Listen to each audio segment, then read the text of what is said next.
Muy buenos días, mi nombre es María Alejandra Vargas del grado 11.2 y el día de hoy les vengo a exponer el tema que yo escogí, que es el proceso adiabático y el proceso isotérmico. El proceso adiabático es un proceso en el que no hay un intercambio de calor debido a que el sistema se encuentra aislado. Entonces acá tenemos un sistema que se encuentra aislado por un material aislante que no permite que haya un intercambio de calor. Entonces, como no hay un intercambio de calor, podemos asegurar que Q, que es calor, que viene representando el calor, es igual a cero. Entonces, de la ecuación del proceso, para poder dar con la ecuación del proceso adiabático, sacamos de la ecuación de la primera ley de la termodinámica, que viene siendo la energía interna es igual al calor más el trabajo. Pero entonces, como ya habíamos dicho anteriormente, que el calor es igual a cero, entonces de esta ecuación podemos simplemente omitir esta Q, por lo que la ecuación del proceso adiabático quedaría de la siguiente forma. La variación de la energía interna es igual al trabajo. En el proceso diabático, este proceso cumple con la ecuación de los gases ideales.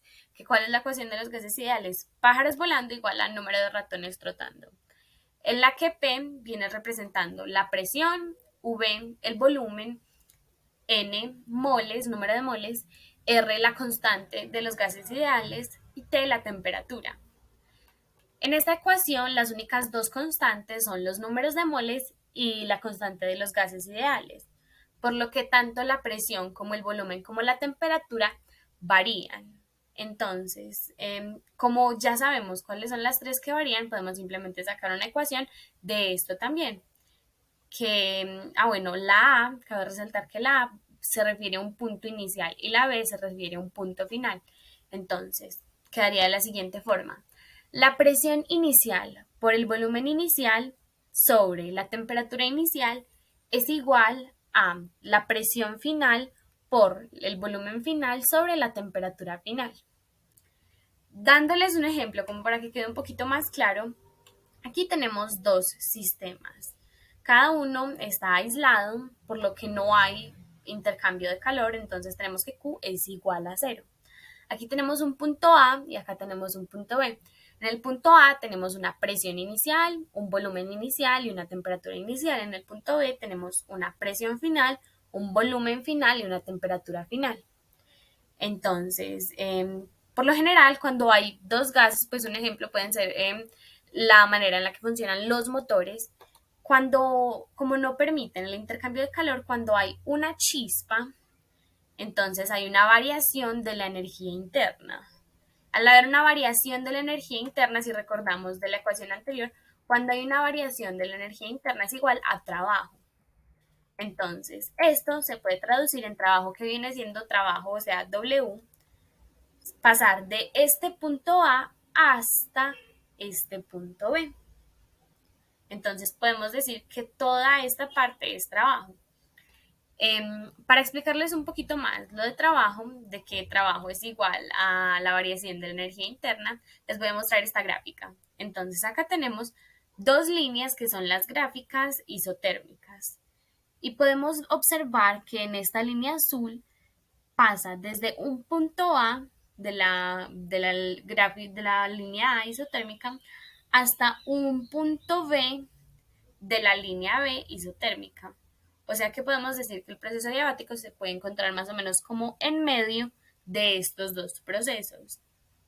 Entonces, todo esto que hay desde aquí, o sea, todo este movimiento que se encuentra desde A hasta B, es la curva que tenemos como trabajo, que viene siendo lo que les expliqué anteriormente, que trabajo viene siendo cuando se varía desde un punto A hasta un punto B. Un ejemplo del proceso diabático viene siendo este, por ejemplo, acá les puse de imagen un motor. Un motor cuenta con dos procesos, el isotérmico y el adiabático. Sin embargo, el adiabático viene siendo como un proceso idealizado, porque realmente estos cilindros no están aislados, no están completamente aislados. Pero bueno, me voy a permitir leerles un poquito como para que comprendan. Dicen, Se supone que la compresión de un gas dentro de un cilindro de un motor ocurre tan rápidamente en la escala de tiempo del proceso de compresión, poca energía del sistema puede transferirse como calor a los alrededores. La compresión en un motor viene siendo cuando de este cilindro, estando aquí, pasa hasta aquí, entonces sube, así como se encuentra acá en este otro cilindro. Y cuando es un proceso de expansión, pasa de acá hacia abajo. Aunque los cilindros no están aislados y son muy conductores, ese proceso está idealizado para ser adiabático. Se puede decir que lo mismo es cierto para el proceso de expansión de tal sistema, el que pasa de acá hasta abajo. Listo. El proceso isotérmico. Es un proceso a temperatura constante. Bueno, iso quiere decir igual y térmico, temperatura. Entonces, igual, temperatura, temperatura constante. De este proceso, de igual forma, lo sacamos de la primera ley de la termodinámica que dice que la variación de la energía interna es igual al calor más el trabajo. En los procesos isotérmicos, como la temperatura es constante, entonces podemos decir que la variación de energía interna, pues como ya no hay variación por ser constante, entonces tenemos simplemente la energía interna final menos la energía interna inicial, que es igual a cero, porque la temperatura sigue siendo constante. Entonces, nos quedaría la Q más el igual, más el trabajo, el calor más el trabajo, Q más W. Pero nosotros necesitamos un igual. Entonces, si pasamos la W a un igual, entonces quedaría de la siguiente forma. Q igual a menos W. Así quedaría la ecuación del proceso isotérmico. El proceso isotérmico de la ecuación de los gases ideales. Bueno, de pájaros volando igual al número de ratones rotando, que ya lo habíamos hablado, como la temperatura y la masa son constantes, entonces en este proceso nosotros tenemos tres constantes: el número de moles, la constante de los gases ideales y la temperatura. Entonces ya tenemos que P por V es igual a constante, que la constante son estos tres.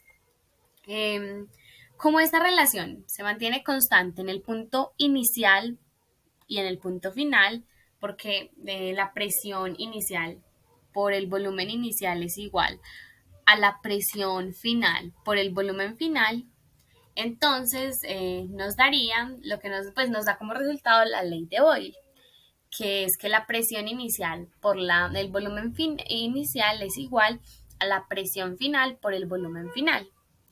¿Qué dice la ley de Boyle? Dice que a temperatura y masa constante, el volumen de un gas es inversamente proporcional a la presión ejercida. Entonces aquí tenemos otro ejemplo de dos sistemas. Entonces podemos observar como que aquí a mayor presión, porque este sistema tiene mayor presión, tenemos menor volumen. Y a menor presión, un mayor volumen. Entonces, como la temperatura inicial es igual a la temperatura final, lo único que varía es esta relación de presión y volumen. Un ejemplo de un proceso isotérmico, pues espero que aquí de pronto la profe me colabore si de pronto encuentra algún otro ejemplo de procesos isotérmicos, porque siempre es como difícil encontrarlo y poder como dar con el proceso, pues con el ejemplo ideal. Entonces, un termo mantiene el líquido a una temperatura constante, porque se supone que eso hacen estos termos que son especiales. Sí, listo. Muchísimas gracias por su atención. Espero que el tema haya sido muy claro. Y si no, espero que de pronto la profe complemente una que otra cosita. Muchísimas gracias.